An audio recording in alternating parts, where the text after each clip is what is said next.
Flexx Morgan sneaker room. So much soul about to bust out the room. All different flavors, way more than 32. Bumpy these shoes, you can't mess with these dudes. Nike Reeboks, about to sock the knees. Golden Goose is on dude. What's up, guys? Welcome to another episode of Soul Brothers, hosted by yours truly, Flexx and none other than Morgan Sneaker Room. Today, guys, I am super excited about this episode. We have a special guest, Matt Halfhill, the founder and CEO of NiceKicks. What's up? What's new? And how you feeling, my guy? Hey, I'm doing great. Thank you so much for having me. Matt, I don't know if you remember, but at All Star, when you came to the Foot Locker event, man, I said what's up to you. And yes, I do. I was, yes, I was wearing stripes at the time. So yeah, it's definitely cool to have you on, man. How did you enjoy Indianapolis? Had you been before? I've been before. I mean, I enjoy Indy. I think it's actually I think it's a little bit underrated as a city. For sure. Honestly. But yeah, I had another great experience there with Indianapolis. Yeah, right on. So tell us a little bit about yourself, Matt, because a lot of our listeners may not know who you are. So give us a little bit of background about yourself. Yeah, so my name is Matt Halfhill. I was born in Fresno, California, raised there till I was about the age of 15. My family moved to the Caribbean and then to Canada, where I finished high school. So I did my 4 years of school across 3 countries, which gave me a unique experience. Started working at a shoe store on March 30th, 2001. My just passed my work anniversary or whatever from that store. At a little place called Athletes World that's no longer in existence. It was a mall retailer in Canada, and started NiceKicks just a little bit more than a year after that, while finishing up high school, and I've been working that ever since. That's incredible, man. Yeah, that's incredible. I can tell you that NiceKicks has been a big part of my love of sneakers growing up. So this is definitely really cool to have you on today. Definitely. I can say the same, man, because sports was not how I got into sneakers, and it's not what I really watched to find sneakers. It was the sneaker pages, NiceKicks. So I was on there looking at new pairs dropping. So 2001 that's wild. Yeah, that's wild. Yeah, I think I was 9. I was 9 in 01. That is crazy. I was 6. Ali. It's crazy because the NiceKicks' birthday or whatever's coming up, and it's going to be 22 years, and it's wild to think about how many people are that access the site or have the app or engage with us on social media are substantially younger than the actual website or a company. To me, it's amazing. I cannot believe that this is what happened. Initially my goal was to create something where I could make $40 every 2 weeks to pay for my gas while I went to college, and things just didn't work out that way. They took on a whole other direction. Yeah, for sure. So we'll go ahead. We'll get started with the first part of the podcast with what you had on feet today. Flexx, you want to go first? You sure? Yeah. Okay. So today, So this was the wear test pair that I was doing. I think I was 120 days in, and I never stopped wearing them. I still been wearing these to work.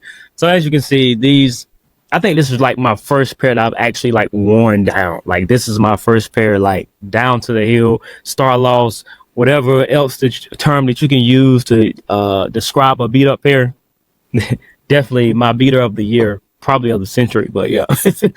That's why I wore today. That would make great content, man. If you just did a video of hey, this is 90 days of wearing this sneaker. Why didn't you make that video? Well, I did, but with editing the podcast and all the videos stored in my phone, that's a lot of data holding it in your phone, and I end up deleting it by accident. But I'm thinking about starting again. But who knows? You should. So I came prepared. I don't have to, what I wear to work is different than what Flexx wears to work. But I wore the NiceKicks Samba. I think this was a really, really cool program that Adidas did with, it was about a year ago. And you had to vote for which sneaker from which retailer you wanted to move on. It was like a bracket style tournament. And this was one of the pairs that I voted for and I picked up. I am curious, Matt, I can't tell what kind of print this is like on the stripes. Can you give me some like insight? Because I've said it's snakeskin, I've said it's camo. I just can't figure it out. I can't figure out what's in the stripes. I couldn't tell you because that's a different NiceKicks. That's not connected. Oh, I got you. Yeah. Same name, but different company, I have no idea. Gotcha. So, okay. Yeah. Yep. Right on. So long to that prepared part, but yeah, I know. It's all good. So what was your pair? I got on the Axel Arigato Arias. Okay. Just got these in recently. And yeah, I really love them. Really great quality. And, they're kind of just like a little blend of that late 90s, early 2000s kind of skate inspiration in terms of the upper patterns. And it's kind of cool to see how we're getting more players in the lifestyle space into sneakers that never had any existence in athletics at all. Yeah, for sure. Definitely a different time, man. I've been collecting since 2012, but really been into sneakers since like 06, 07. And like I keep saying, man, I feel like 2020 was like the turn of a new monster. I mean, just the way sneakers have changed as far as like just your average sneakerhead, and then looking at the sneakers that's part of like collaborations as far as like designer brands and stuff like that. It just wasn't, when I first started collecting, that was our easy, that's not happening. Like there wasn't no Gucci collab. There wasn't no Louis Vuitton. Like it was just like, that's not happening. It was just unheard of. So it's crazy to see stuff like that happening now. Yeah, 2020 was a really huge pivotal year. Obviously, there was something that happened in 2020. But, and that played a big part into why 2020 was a significant year in sneakers. People had all this time on their hands, could not do anything but online shop and spend time looking at things. We couldn't go out to eat in a lot of places. So people allocated that entertainment budget towards consumption of goods that they could order online. And sneakers were one of those items that people really went towards. Same thing happened in like activewear. We seen the athleisure trend going upwards, but then there was just an explosion of gym wear in 2020 as well. Because a lot of people, were like, what can I spend money on? What can I, do? So clothing was one of those items. But I think 2020, 2012 was another huge year. You had a couple things of a few key product lines by Nike. You had basketball. You had a collection of signature athletes that were all hitting their stride at the same time. Designs were great together. Trend was right in terms of people wearing basketball shoes casually, but they were notching new levels in performance at the same time. And you had the proliferation of the smartphone into everybody's pocket with an algorithmically controlled social media in 2012, 2013. So that also contributed to it.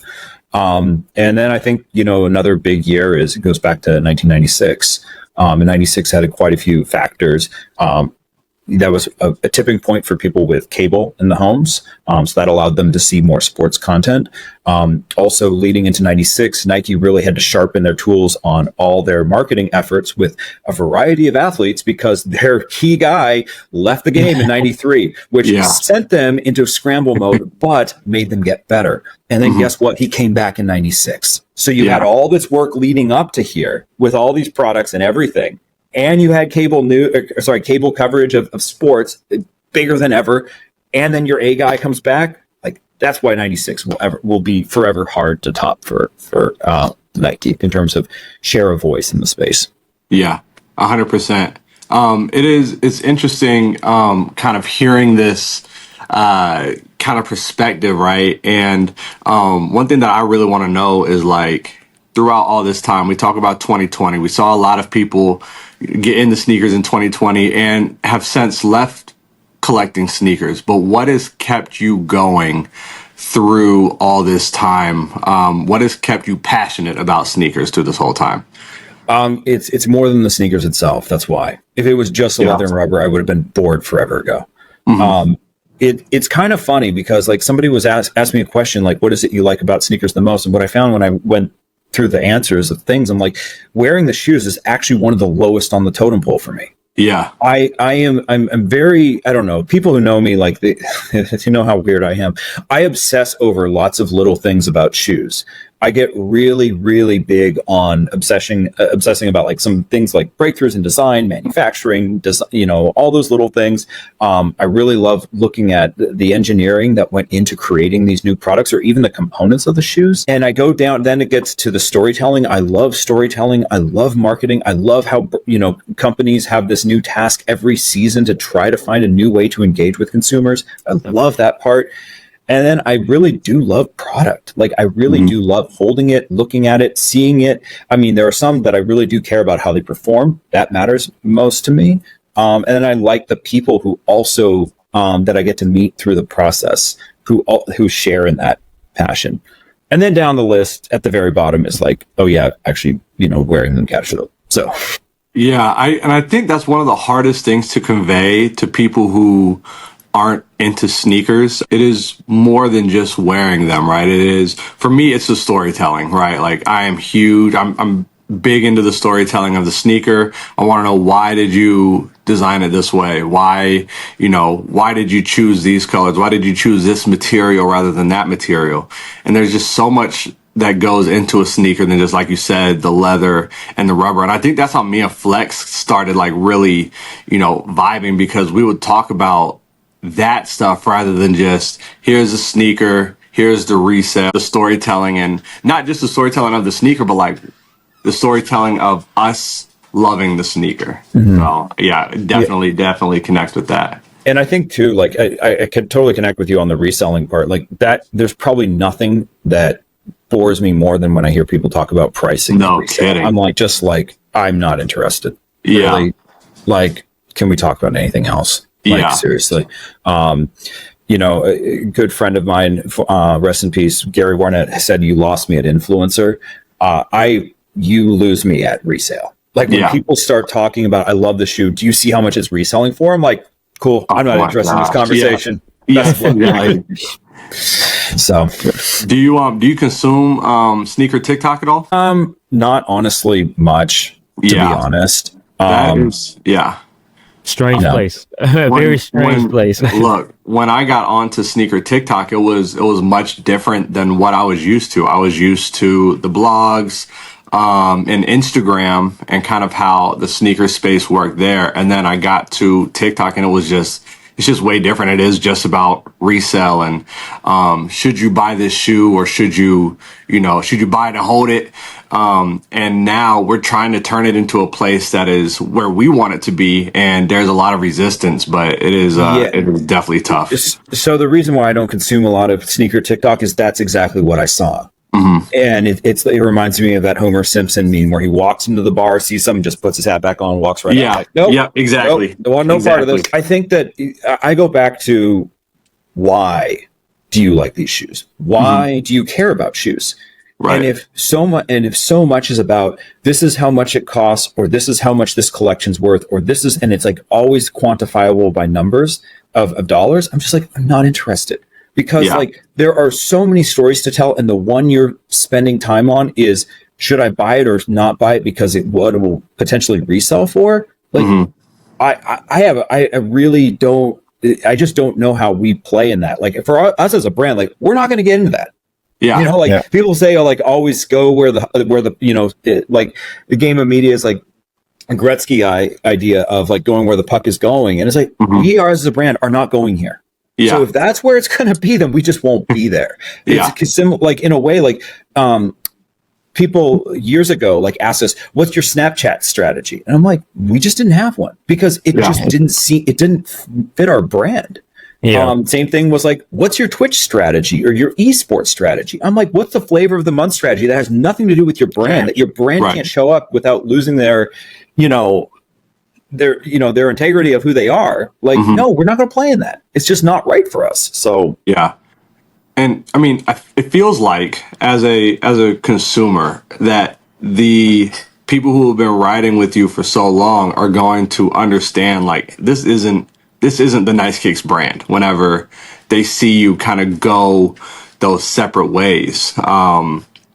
And we've seen it with a bunch of different brands where they're kind of like you said, they're adhering to the flavor of the month. Like it doesn't feel genuine. And one of the things I look for as a consumer is like, what is, I want to know what's genuine. Like, are you being real to yourself? So yeah, and trust me, I see it in the product space, and I see it from that perspective, not just on the media side. I see it on the product perspective, where you see brands chasing trends, and it's like, well, you are diluting your core base when you do that.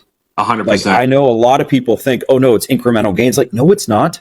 Your core consumer sees you reaching to try to pander to this new trend. Your core consumer's like, so you aren't all about that. Yeah. Because you're chasing this, and now you're chasing that. Yeah. So shout out to Simon Sinek. Start with why. Yeah. Be true to your brand, whatever that is. Yeah, absolutely. Yeah, I mean, as we moved into like sneaker TikTok, man, another thing that I thought was strange was the new emphasis on quality control. Like, of course, I want a quality shoe, but like the way that people were like looking at, oh, there's a glue stain. Oh, there's this. So this makes it a terrible shoe. And we'll get a shoe and it just like, far as like the quality, the story behind the shoe is no longer there anymore because there was a bad glue stain, or now it's in the media of, oh, there's bad quality on this shoe. And we're not talking about the backstory or the detailing or like what this shoe is, and I've seen that happen with the Carmine 6s. And then we had like the Chris Pauls. And I just like when I got a pair of sneakers, I wasn't looking for a glue stain. I was looking at, okay, this is the story that it's telling. I finally got these in hand. So once I start seeing like the whole, there's blogs and stories about a quality control on a sneaker, it's just like, that's not something I was used to. So it's just a strange place. I think that there's some reasonable gripes that some people have had on quality. So like, I think of the Carmine one, where this was like structurally, they made a mistake. They were using wrong paints, and that's why things were bleeding through or whatever. This happened in 2006. There were several Air Max 90s where they used the wrong kinds of paints, and I can't remember if it was like the base or whatever. Anyways, couple wears, the midsoles were peeling like crazy.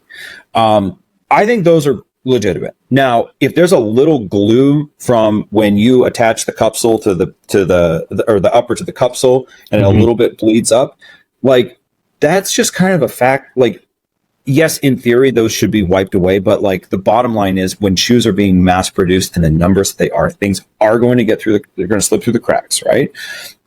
What I don't understand is the hysteria over it, because I think it has to do with, in the world we live in, people expect, like, they tap a button on their phone and they get the same outcome all the time. So when they open the box, they're expecting it to be perfect because everything seems to work like that. I think it's more a reflection of how automated everything has become in the world. Because like when I was a kid, if there was a little bit of glue, guess what? Go take your ass to the garage, get some acetone and a rag and rub that little glue off and shut the fuck up. Like, I mean, come on.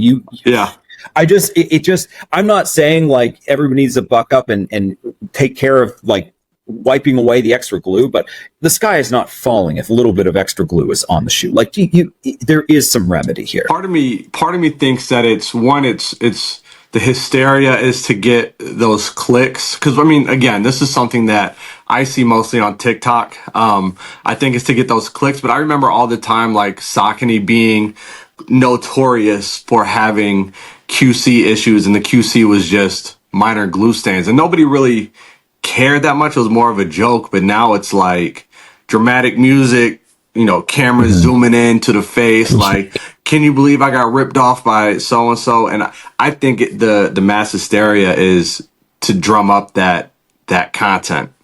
Yeah, so two things I'll address. First thing is the perverse incentives of social media, negative, like clickbaity type of thing. This is something that has changed far beyond sneakers. I think this has changed society since 2012. What social media has done, and especially when algorithms came into ranking and placing what content you saw in stream, because it provided a perverse incentive to create content that either made people question it or feel outrage. People questioned it, like, oh, I can't believe this. Is this really true? What was their reaction? They might watch it again. They might comment on it and ask. They might send it to a friend. Guess what? All signals to send it to more people. Mm-hmm. So not providing good quality sound, good like content, now like you were like disincentivizing that. It was more, can we give you short little snippets? Yeah. Sometimes misinformation, like all that kind of stuff actually got more spread with that. So there's that on the glue with Saucony. I remember seeing this and I was like, I don't think that, and this comes because I think there's never been such a gap between the consumer and the producer in terms of understanding how shoes are made. Yeah. And part of the reason why a lot of people are seeing more glue stains on Sauconys is that they actually are using really good materials on their uppers. Mm-hmm. Primarily, you are seeing a lot of suede toe caps touching the sole where that glue would come up. Now, if a company is using a synthetic leather, it's very easy to wipe that stuff away. You can't do that on a really nice hairy suede that like Wolverine uses on their Saucony products. Yeah. So that's like the blessing and curse of it. But I just don't think the consumer understands like the reason why the glue can't get wiped away as easily on a pair of Sauconys is like that material is just really good and unfortunately going to show it. Right. Right. And that's been one of the things I've always loved about Saucony. And it's just, not knowing the reason that they had the glue stains, but it was like, okay, I'm getting a better product for less money. So, I made the switch from, not really the switch, but I kind of transitioned away from Jordans and into Asics, Saucony, New Balance in about 2015 because I saw that it seemed like the quality of Jordans and Nike was going down. The prices were going up and Saucony was like, $130, you get a beautiful Shadow 6000 with very nice quality. But then, you start getting into that media and you start seeing, oh, they have glue stains. And I can go and check my pair like, oh yeah, there's a little bit. But it's still, it definitely outweighs the negative of a glue stain that nobody can even see when it's on foot. I was just looking back because I have two collabs of mine that I did. They were both actually New Balance products, that's 1500, 1600. And both of them, we used almost all Wolverine supplied Durabuck and Nubucks and suedes. It's good to confirm you did a 1600, man, because I was over here like, I'm making. Did he do a 1600? Okay, good. Yeah, the Grand Ends. That was a 1600. Thank goodness. Yeah, 1500, 1600. Okay, we also did a 574. Okay, cool. I think it's funny that we've strayed so far away from like valuable content about sneakers like that because that's something I didn't know. As far as like the materials play a part in like the glue stains and how they're made and how they're produced. And I feel like if that content was pushed more than, hey, this person sold me this or this has this, then we will understand it. Like, okay, this is why there's a lot of glue stains here, or this is why there's not a lot of glue stains, It's unfortunate because like these algorithms, they not only influence what content is shown, but then what content is created. Because like for us as a publisher, we're disincentivized from creating quality storytelling content because we can put so much into that, put it out there, but the algorithm is not going to show it to as many people. So it's like this balance that we have to play with as publishers on social media today, which is like we want it to be good quality content that's informative, but we also need to make sure that we are putting in the hooks to get the reactions so that the most number of people who should see it do. Yeah. I'm looking at, Kith has a TikTok page and Extra Butter. And I know Bernie at Extra Butter is really trying to get into TikTok and Feature Las Vegas. Like they all have TikTok accounts, but their videos are getting 5 likes, because, on TikTok, because it's just that type of content doesn't work for TikTok, unfortunately. Yeah. We see it. The content we create for each channel is completely different now. Our strategy and approach, it used to be like when we started out, we had the website and we had MySpace, right? And MySpace was pretty much, like kind of either extending the conversation or the goal to drive people off of MySpace to the website. Yeah. Twitter was very much the same thing, headline based, and then link to drive people to the website. And that's the way that a lot of publishers used social for quite a while, which was as a way to drive people to the site. Again, primarily because we were compensated only from visitors to our websites. That's where the ads were, right? Right. It wasn't till later on where, we were able to monetize our social platforms from ad deals that were done for content on those platforms, that as publishers, we generated content designed to stay just on those platforms, and we didn't care about sending people elsewhere. Yeah. But yeah, I mean, every single one. Instagram, totally different from everything else.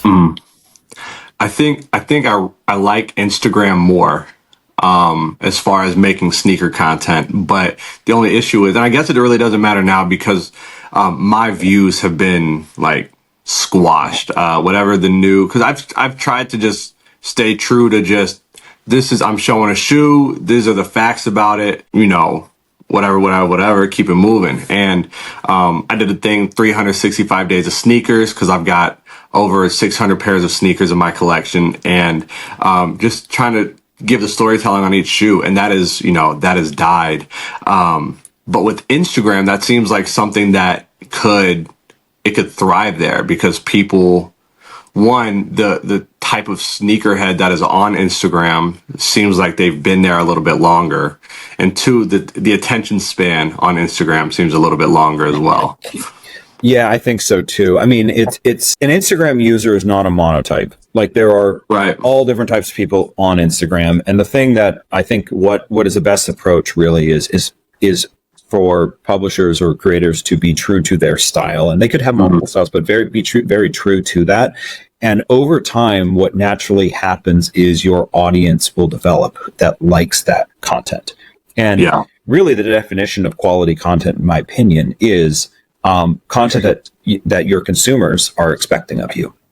There's no it really is you talk about like the term social construct. It is a social construct. It is what your followers want from you.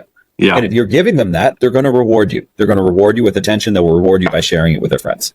If you don't give them what they're looking for, and that can mean that you made something super elevated in terms of production quality. They're like, I didn't want this.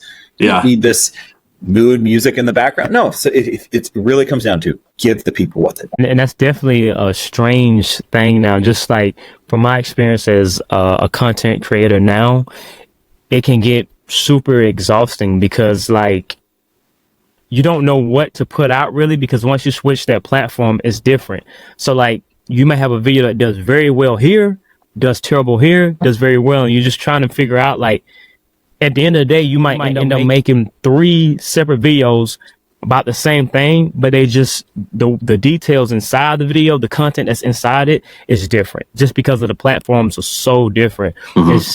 It's super exhausting. Yeah, it's tough because the metrics are often how we judge our successes, right? But I think it's important to find ways of getting qualitative feedback. Not just go off of numbers alone, because numbers can lie, and it maybe the numbers are lying, but like there are external factors you can't control. You have no control over, did some big event happen that is going to dominate the feed just at the time you uploaded this piece of content? Like there's so many things. Like perhaps were there other people who created content around a similar topic, and the algorithm's like, no, we've shown these pieces to so many people, they don't need a 5th video about this topic today. So there's all kinds of things that are beyond your control. And I think what's really good for creators and publishers to do is build that circle of friends where everybody can help each other out by giving honest and constructive feedback about the content that people are generating.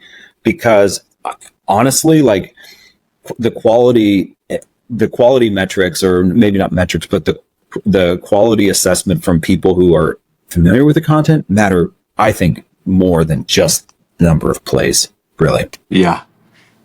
I can tell you, man, we see a lot of these circles of people kind of pop up, and, we're a part of different groups who, hey, go show this post some love. But that part that you said about giving qualitative feedback, that just doesn't happen because people, I mean, we've got so many content creators. People don't necessarily like feedback, right? Like, I work with Unboxed app, and I was kind of submitting a video to that should be getting published, and there was a lot of feedback, and hey, you need to put this here, put this there, and Mo was almost apologizing, and I'm like, no, like this is this is kind of how it's supposed to be. But I feel like there is and maybe just being in the working world too, but there is a lot of reluctance to receive feedback nowadays. Maybe have you seen the same thing? Oh, I have, and this actually cuts to a deeper societal problem, in my opinion. Yeah. I think that our society has been coddled for far too long. Yeah, we have not been able to hear the truth without getting our feelings hurt and letting our feelings dictate our realities. This is a much deeper topic, and for somebody who's worked for so many years and things, it's like I really do see the shift, and it is concerning for me. But I do think that the pendulum's starting to swing back the other way. Like, I actually hear like Gen Zers saying like, "Why are you so soft to older people?" I'm like, oh, okay, yeah, maybe things are starting to take a turn here. But yeah, feedback, man. I can't believe how many people I've heard from, they work within brands, are like, yeah, we knew this thing was not good, but nobody could say anything. Nobody could say anything. Why? Your shareholders are going to say something when you miss earnings. Like, somebody's got to say something here. Like, what the hell? So I think that cuts to a bigger problem. For sure. This is getting away from the topic, but I'm a tennis coach, and I have had to get better at looking at details and fixing little details because I've watched it over a number of years grow into a bigger issue, and I'm just like, I should have fixed that back when they were 10. Now they're 16, and it's like now it's a bigger issue that's harder to fix. So I mean, it's just. It is definitely a rough time for what's going on in the society. Morgan, I'm actually glad you brought that up because that kind of leads us into our next topic. Matt, we've heard your story about sneakers, and we would like to know, like, what is life beyond sneakers? Is there a life beyond sneakers, or is it always sneakers? There's never been more life outside of sneakers than today for me. There was a time where my whole life was NiceKicks and shoes. And there's such a risk with that. And sure enough, that came to a very, very dangerous and dark place. I can't stress it enough to people, and especially entrepreneurs. You have got to ground yourself and have outside stuff and take care and prioritize your health. Like, absolutely. You have to be living for something beyond your job and career. Yeah. So, I mean, sneakers to me, like I still very much love sneakers, but I have a very different relationship with them today than I once had. I don't have to own the shoe to have the connection and the experience I want to have with them. It used to be like I felt like I had to have every single one. In fact, I actually have there are two things I have on my desk, which are the two characters of Wall-E, because those things are like kind of like my little reminders of like what overconsumption can lead to, right? Which is not something healthy. So for me, life outside of shoes is really like first and foremost health. Like, I get up every morning, first thing I'm doing is hitting a run or hitting the gym. I've gotten really into the sport called High Rocks. Amazing community. Just found out Lance Armstrong is jumping into the sport as well. What is that? What is that sport? So High Rocks, I actually created a meme that I really love about it, but I'll give it to you.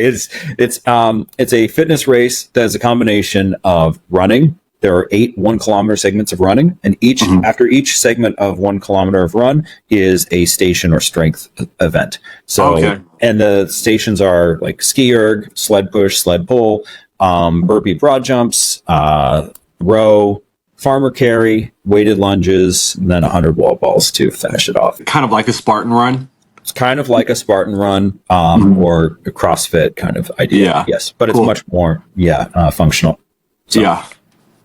That's awesome. I know that health has been a big thing for you. When did you start your health journey? Because I know you lost a ton of weight. When did you start that? So I started in 2017. I was 320 pounds.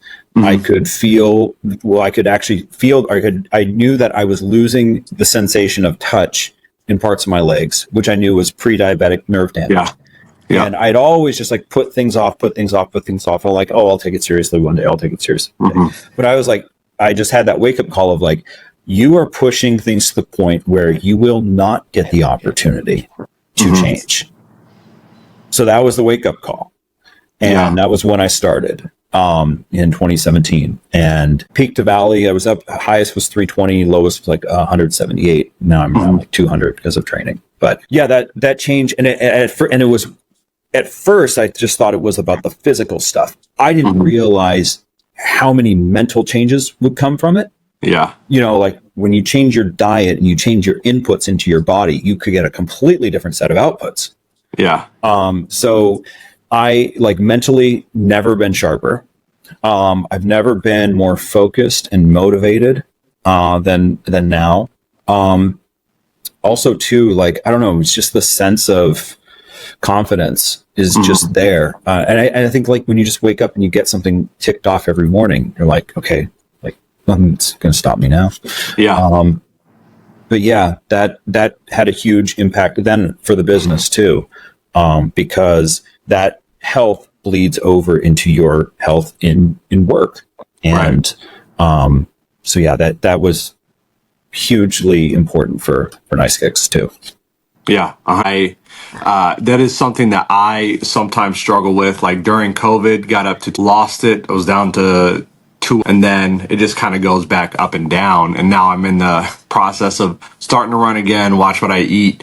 But you know, I just feel so much better when I'm in that space of just like, okay, I'm working for something. I'm going for a run. I'm working towards getting my health back. And, you know, I always think like, okay, this is going to be the year that I keep it off. And then I do different, you know, every, you know, fall, winter, I get into this, like, you know, this is what I'm going to do differently this year. Sometimes it works, sometimes it doesn't. But I definitely commend you for, you know, getting it off and keeping it off. That's awesome. I appreciate it. Thank you. No, yeah. I really have to give a lot of love to all the, you know, people on social media that were supportive through the process. Like you have no idea when I started sharing how much support I got from everybody. Yeah. Everybody. I mean, it was so many DMs, like just from doing, I used to do this thing where I'd just throw my shoes on my Instagram story after a run or at the gym. And it was a really cool because it like created a community of people that I had in my life where I'm like, I'm not going to let these people down.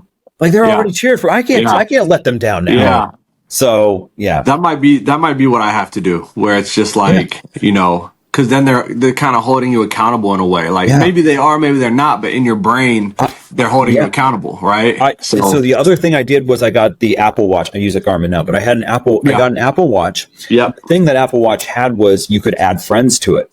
And so my brother had an Apple Watch, and I remember I added him. He was like the first person I added to it. I had several other friends on there. And not only did we have like little competitions through that, but I remember the time, I think it was like the 3rd day or 4th day I had the Apple Watch on, and I had been just sitting at my table working for like 3 or 4 hours, and it, you know, tracks how many times you're standing up. Right. And I got a little text from my brother, and he's like, "What are you doing? Get your ass up. You've been sitting for 3 straight hours." I'm like, "Oh my God. Okay." So I love that. That's awesome, man. Like definitely having people to hold you accountable is, you know, I think that's what everybody needs. Everybody needs that. I mean, with me, like being a tennis coach and I'm out there 275 pounds and I'm like, you know, I'm in my early 30s. I'm like, I'm supposed to be able to keep up with you guys. And if I'm out there huffing and puffing, man, for me, it feels like it's a shot to my credibility, right?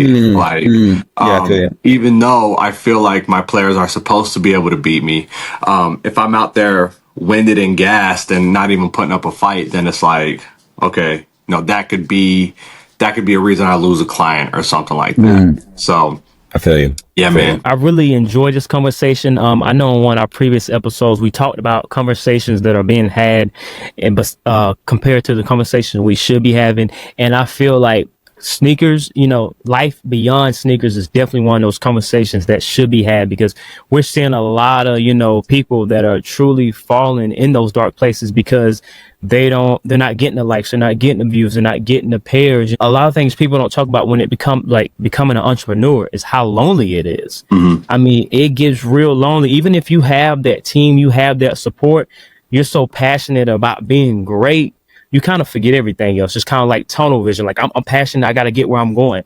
Because when I had my business, I mean, there was days I would forget, like, oh, did you drink water today? Did you grab a meal today? You know what I'm saying? Like, you forget. And like you said, you just kind of put it off like, oh, I get to it. I get to it. And you don't get to it. You don't get to it. I can tell you. Yeah, go ahead.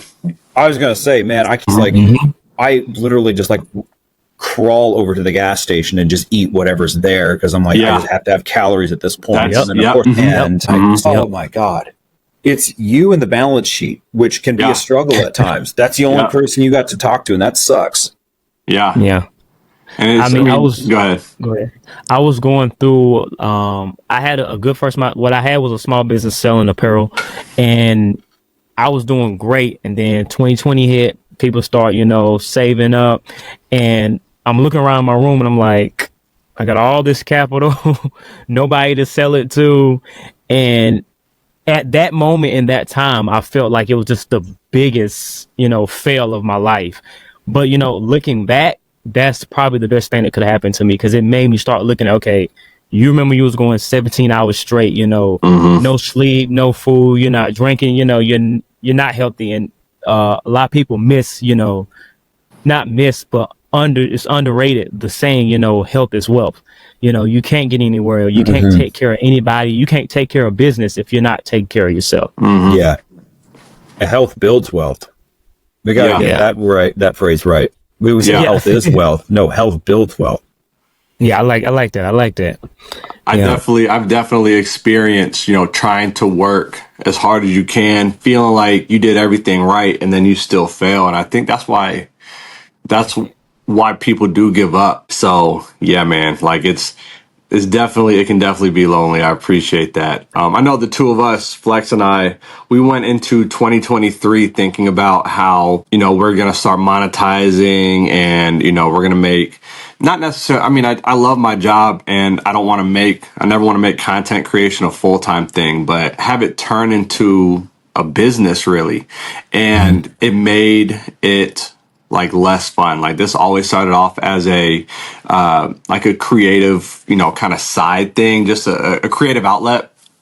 I mean, that's what this podcast still is, where it's just something that we get to just, talk about sneakers for an hour every week. But once we started thinking about, okay, trying to get, like, looking for brand deals, looking for ways to monetize what we're doing, it became so boring. And I feel like it would motivate me, or I felt like it would motivate me, and it did the exact opposite. I'm like, I don't want to freaking do this. Like, I don't want to have to make a video, for whatever. And now that we've kind of pulled back on that, I think, Flexx, you still want to do this. You still want to make this like a business, right? But myself, I've kind of pulled back, and I'm just doing it for fun. It's become much more enjoyable, but at the same time, like, it is, built other opportunities. We've had other opportunities. So. I was just going to say that the best type of monetization that content creators can have is the opportunities they create from the process of creating the content. Right. And that's not to say people shouldn't get paid for their work. I'm just saying that content has been extremely commoditized. Eyeballs have been so commoditized. Yeah. And the algorithm, like, honestly, so much of you're competing against a duopoly of Google and Meta in America when it comes to ads. And there's just no meat on the bone for the publishers like there once were. That what you have to think about is shift the perspective that the content you create opens the door for the monetization rather than monetizing the content that is made directly. Yeah. At least that's a perspective I've taken. No, for sure. Like, that's definitely what I'm experiencing now. So I thought that it was just straight, videos to dollars, and that's not how it's working out at Oh, all. from it, yeah. It once was. I mean, there was a time it was that. Yeah. I mean, it's just like for us, once upon a time, it was you upload a blog or you upload a post and, you know, there were impressions on that and you had full skin site takeovers, but those aren't there anymore. And I think for good reason. A lot of those were oversold and overvalued by advertisers at the time. And they're just not as, you know, so there's always this peak and then drop. And really, like, I think that we're going through a little bit of a reset on that. Yeah, for sure. Yeah, just to piggyback on what Morgan said about making this full time. I mean, when we spoke about full time, it was more of like actually creating that content, like far as on the social media side, like putting it on different platforms. But when it came to the podcast, this was something that we did for the people that were fans of us, like our banter that we had back and forth. They're like, how about y'all make a podcast? It was never really thought about, like, but it was like, why not? Let's do it. And we just kind of just jumped into it. And I found this to be more valuable than when I was pushing, making a video every day, editing and doing this. This has been more valuable to me than that. So I feel like if you just let off the gas sometime and just, you know, let that car roll a little bit, things will turn out like you want it to, you know? Yeah, I mean, in the story of NiceKicks, I mean, in over 22 years, our business model has shifted so many times. We have more revenue streams we've had more revenue streams in our 22 years than we have team members today. That's how much we've had to evolve through time. A big shift, it was probably the second or third shift of the company was actually in 2006 when we went from selling online to being a blog. Why? Because I actually, you know, there was the push and pull of trying to sell people things, right? Taking money from people to exchange for goods versus I just wanted to write about shoes. I just wanted to have the conversations about them. Yeah. And so we were like, trust me, I had a lot of people in my life saying, you are crazy.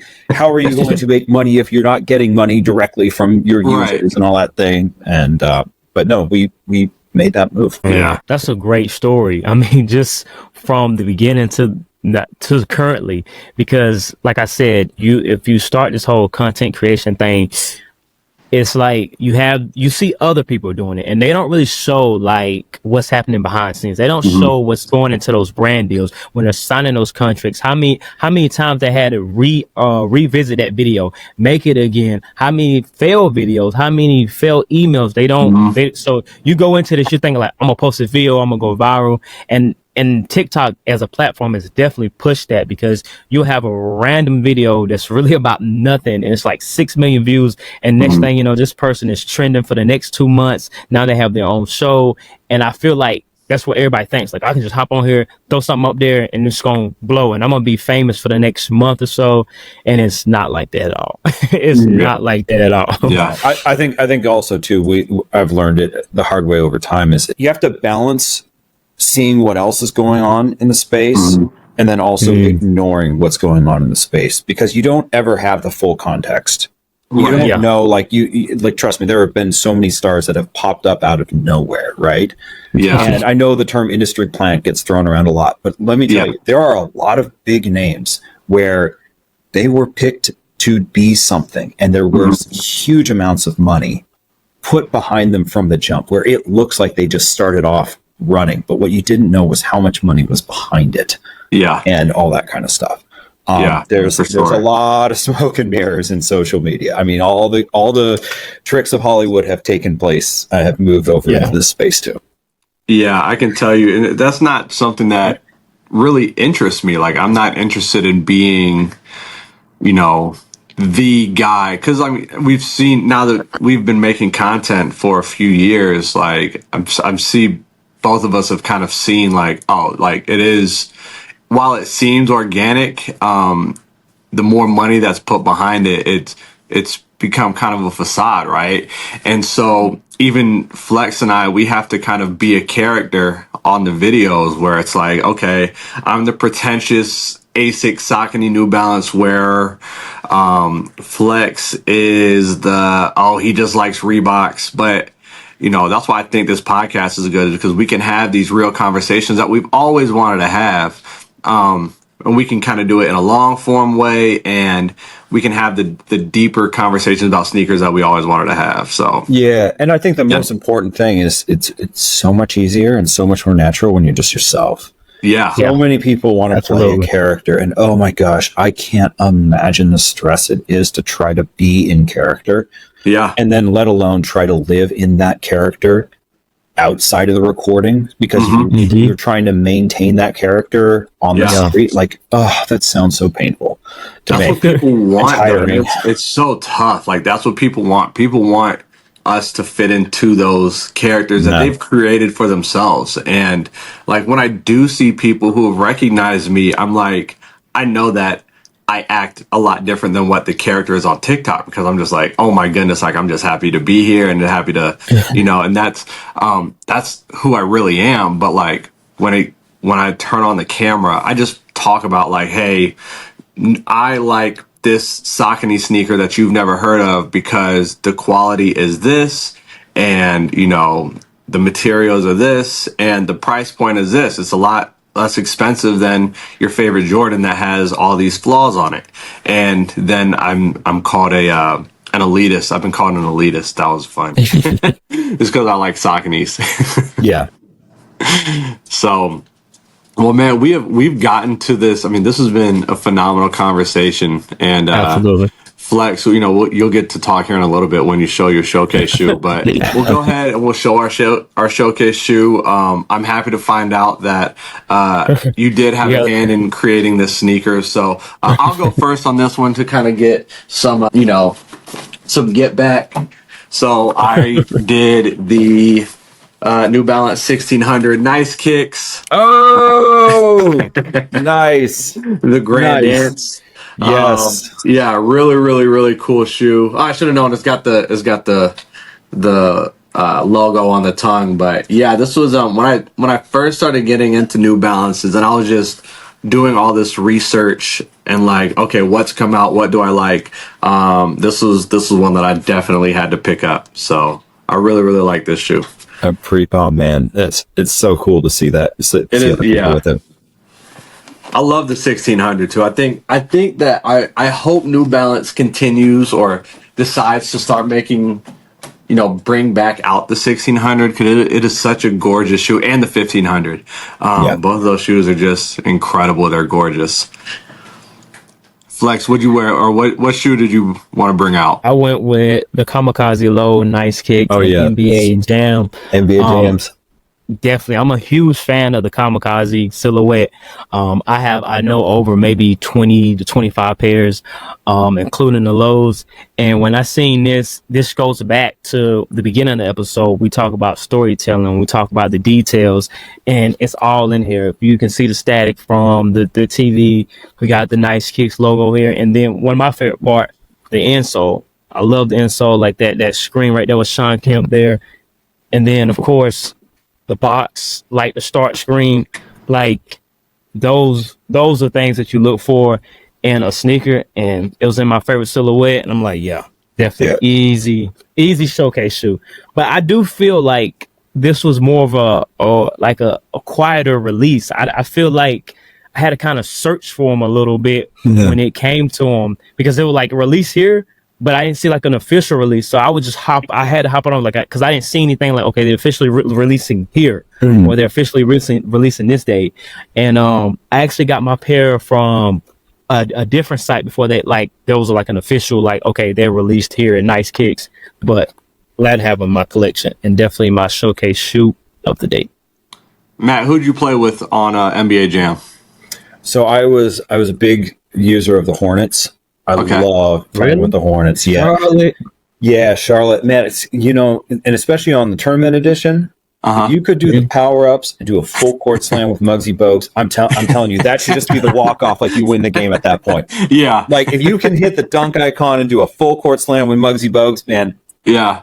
There's nothing better. Are you a Charlotte fan? Are you a Charlotte Hornets fan? I mean, I think every kid in the 90s had the starter or wanted that starter jacket. Yeah. I mean, my parents were never spending that money, but I wanted one so badly. Yeah. I just had the McDonald's cup that was the same colors. So yeah. No, I did like the Hornets. I mean, you had LJ, Alonzo Mourning, and what's his name, Muggsy on that squad. Muggsy, yeah, so good. Trying to think of some other teams. I did play as Seattle quite a bit because that Peyton Kemp combo was really good. Yeah. Yeah, I like that. I really love NBA Street Volume 2 a lot. Yeah. I had to get that. Like, when I was getting my kids onto GameCube, I'm like, listen, this is the game we're gonna have. This one and NHL hits. And So Flexx, you ever play? Nah, that was before my time. Oh my gosh! But I played it for the first time, and I think they re-released it in 2010, and that was like my first time actually playing it. I think it released like initially like 94, like that was way before my time. The closest thing I got to NBA Jam was NBA Live 2000 with I think it's Tim Duncan on the front of it, and that was the closest thing I got to NBA Jam as far as like my childhood. But I was going to say the Orlando Magic was another team I played with a lot. Penny and Shaq on that team. I think Penny, Shaq, Nick Anderson. Like that was those were the three. Yeah, that was a good one. All right, Matt, do you have a sneaker to showcase for us? Oh man, you know what? Yeah, I do. Oh no, we're gonna so this is gonna be. I've never told this story before, so I like it. This is the shoe that really. I mean, this shoe. The entire NiceKicks story ties back to this shoe. I like it. Here's the one. It is designed by Wilson Smith. It was such an honor the first time I got to meet him to tell him about the shoe, and I think he didn't believe me when I told him like this was my favorite shoe. He's like, really? Yeah. Like, you know, because he's created so many great ones.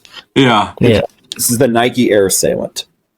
This was Agassi's shoe at the very end of his career. I think it was the second to last Nike, or it could have been his last. Yeah. It was the first time that I had ever had a shoe that had one of these icons on it. I thought that was a really special thing.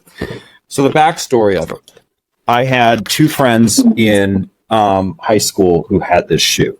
One of them, Brent Knight, was like childhood friend. We even were in Montessori together. Other friend, Sarah Weil, a really close friend, played tennis and basketball. And I really wanted the shoe. Like I really, really thought it was just this beautiful thing. And I was unable to actually get this pair in my size. I remember seeing it on clearance at a Sports Authority, and it was like a size 9. I was like trying to squeeze my foot in. I'm like, can I make this work? It's so cheap and it's so beautiful. Didn't work. So my back to school shoe I was able to somehow pull off and get a $95 shoe was this colorway of them, black and photo blue. So I had these ones. Unfortunately, the bubble was not good in the right shoe. So like after 4 or 5 days, I'm like, Mom, I got to return these. Like the bubble's flat. Like it's not there. So I returned them. And with that, I got a store credit for $95. We held on to that credit or whatever. And my family was going to move to the Caribbean in the end of 99. And my mom had a student at Fresno State who did a report on Just for Feed, a case study. And that was the first time she had heard that Just for Feed was in financial trouble. She's like, oh shit, we got $95 of store credit to a company that's having financial trouble. We better use this thing. We don't know how long we're going to be living in the Caribbean. This thing might not be here when we get back. So my mom kind of said like, hey, we need to go get you a pair of shoes, which I was like, really? Like I didn't have to ask? This is crazy. So we went to Just for Feet, and lo and behold, I was able to get my very first shoe, or my first Jordan, with that credit because it was on sale for $99. So Mom spotted me $5, and I got the Last Shot 14s. Awesome. This shoe was my shoe every day at school from Julia. It was black enough to wear with the pant that covered here. The only non-black was here, and the schoolmaster let me get away with not having an all-black shoe. Yeah. It was there and then here. In fact, there was actually this one school we had interviewed to go to. It was actually the one that Malcolm X, I think, went to school. And the schoolmaster had said, "Oh, that's no problem. We could just paint those red parts black." And I'm like, No. no. So, and I knew I couldn't say that to my parents. I knew that was not a good enough reason to put down going to that school. So I had to find another excuse as to why we should choose Westmoreland over GBSS or PVC. So anyways, so these were my school shoes, and I wore them and did everything in them in Grenada when I lived there. And I only had 3 pairs of shoes. This one was 1 and 3. And when I came back to America, still had them, right? And I brought them up with me to Canada when my family moved to Canada. And it was when I was working at Athlete's World, I heard about that if a Nike shoe has an air bubble pop or whatever, Nike would actually take them back. And before we had just done that retailer exchange with the shoe, and it was like within 7 days or whatever. But this was like, and then I heard like the window that Nike Canada had was for a shoe that was up to 3 years old. And I was like, oh my gosh, I'm within that window. And so I had wanted to get them replaced. And I asked my store manager, I'm like, what's the process of this? And he's like, well, he's like, you can send it back to Nike Canada. Here's the number, call Nike Canada. But he's like, make sure you ask them for a shoe you can wear at work that we sell. Because if you get a shoe back that's sold at Foot Locker, you can't come to work wearing a Foot Locker shoe. Yeah. You have to wear a shoe that we sell. I'm like, okay. Right. So I send them back in, and I was able to get a pair of the Wheat Jordan 16s. Okay. Retail price $239 or $249 Canadian. So I get those shoes, and what I really wanted was a pair of Nike Shox R4s. But I knew that it had to be a comparable product. So I was like really adamant to get me that new Jordan 16. I actually held until like right before the 16s came out. So I knew they were going to likely give me that one. And so I got that shoe in, traded in the Wheats for the Shox R4 and a dry fit sock, because dry fit sock was $10. So I got a free dry fit sock and a Nike Shox R4s. The Nike Shox R4s, I think I had worn them once or I hadn't worn them. I couldn't remember, but I was like, I actually really don't like wearing this shoe that much. I would rather sell the product and use the money for something else. So I decided, okay, fine, I'll sell. And I sold them on eBay, as I recall.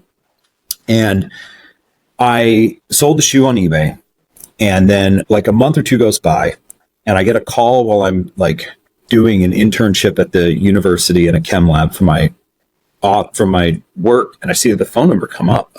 Oh shit! Did I have a shift I didn't know about? I'm like, and I'm panicking. I'm like, oh God, what did I do? So I answer, and it's my manager. And then I'm like even more worried I didn't show up for a shift or something like that. And he asked me to come by after the job from the lab to go see all these Shox he has on half price. He's like, we just got this shipment of all these really nice Shox on for half price. I want to see if you could help sell these. And there was a pause. He's like, on the internet. And I thought about it. I'm like, sell them on the internet. He's like, yeah, I heard you sold those shoes that you got that you no longer wanted on the internet. And I was like, yeah, I could try. He's like, yeah. He's like, come down. And he's like, just take a look at them. He's like, you know how it works, 30 days with receipt, you can return them. So I was like, oh, snap. So it's like, I could get a bunch of inventory fronted to me with no strings attached. Essentially, like I got to put the money up, but if they don't sell, I can return them. So I bought as many pairs as I could that day. I'm like, I can return them anyways. I bought like 5-7 pairs or whatever of these yellow Shox XTs. I put them up on eBay, and this colorway of the Shox XT, while it went clearance in the United States or in Canada, it was only sold in Asia and Canada. It was never offered in the American market. U.S. market got the black and blue color, which I have a huge POP poster that's framed in the office because of that. And a silver colorway, and then a white navy. The yellow pair never came to the U.S. So I put them up on eBay. And I was amazed that I bought the shoe for $115 Canadian, and I got a 5% discount because, essentially because it was my commission. Right. And the next day or so, I think I had sold, in 5 days, I did 5-day auctions. I had the average price was like 135 or 138 US, So, and with the dollar spread at that time, that was a pretty decent amount of money for a high school kid. That was like $50 a pair profit. Yeah. So I'm like, oh my gosh, this is almost like a shift per pair kind of thing. And something flagged like in the system that this shoe they'd sent these clearance items to the store and they were like gone. So then they got even more. So I came back and I bought like more pairs, and then we got like everything that the country had. So I got a ton of those things in. Yeah. And after selling them, I really I hit this problem. Like I couldn't find product at half price where there was the dollar conversion to be able to make money on eBay.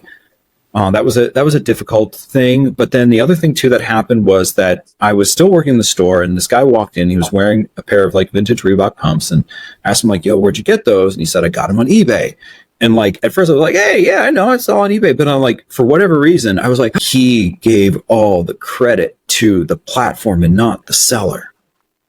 So I'm like, I can't, if I want to have a future here of selling things and building a brand, if I'm using eBay is only going to help me out on the transaction. It's not going to help me build a following and build a business.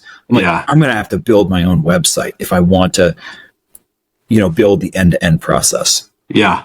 And so I devised a plan of building a site to sell shoes on. And one of the names that came up on that I brainstormed with my brother was NiceKicks.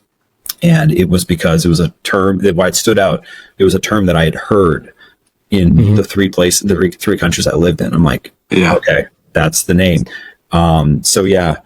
This shoe that inspired that purchase that then led to this purchase that then got returned and traded in for a Wheat 16 to a Nike Shox R4 that got sold on eBay that then opened up the XT that then led to NiceKicks. Everything in NiceKicks wouldn't have happened if it wasn't for Brent and Sarah showing up every day at Edison Eyewear in this.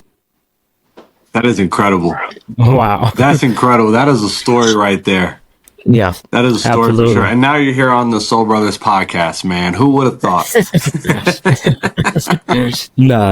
That's crazy. I like it, man. Yeah. But it has been an honor to have you on, Matt. Thanks for, taking out the time to be on the pod, giving us the opportunity. Like we said, this is one of those opportunities that we didn't see coming. We thought we would get it through content creation, showing a video, tagging this person, tagging that person. But we hopped on the podcast and like I seen you, showing love, and I was like, wait a minute, So that's when I reached out. So I'm glad you responded, and I'm glad that you hopped on. So much love for that. Thank you so much for having me. This has been really enjoyable to talk about sneakers and not sneakers at the same time. Exactly. And that's what the goal is, man. That's always what the goal is. And that's always what the goal is. Yeah. We've been trying to find a way, to stick out, because there's like a million sneaker podcasts, and I've been seeing more and more and more and more. And I'm like, I didn't even know this existed. And they've been around for like 8 or 10 years. And I was trying to how can we separate ourselves from other sneaker podcasts? What can we give to the community and people listening that they're not doing? And I see a lot of people, they're having conversations about sneakers, but we're trying to have conversation about sneakers, but also tied into other things, because again, I think that's the theme of the episode, life beyond sneakers. Amen. Thanks a lot, Matt. Man, I appreciate it. I was super hyped whenever I saw you at All-Star, man. I was texting, I texted Flexx, and I was texting a bunch of different people. I just talked to Matt Halfhill, and I saw Brendan Dunn, and that was all cool. And now to have you on the podcast is super cool. So really excited to hear this episode, and we're definitely gonna make clips of the beginning where we're showing the sneakers. Like that's going on TikTok and Instagram. Absolutely. I've been brainstorming the edits in my head already. So that's awesome. I'm looking forward to seeing those. For sure. I love it. All right, guys, that's our episode for the week. And we'll see you next week, man. Much love, peace, and sneakers. Soul Brothers. Soul Brothers. Retro 7, Retro 3s, Metallic 7, Retro 11, sitting on freeze. They got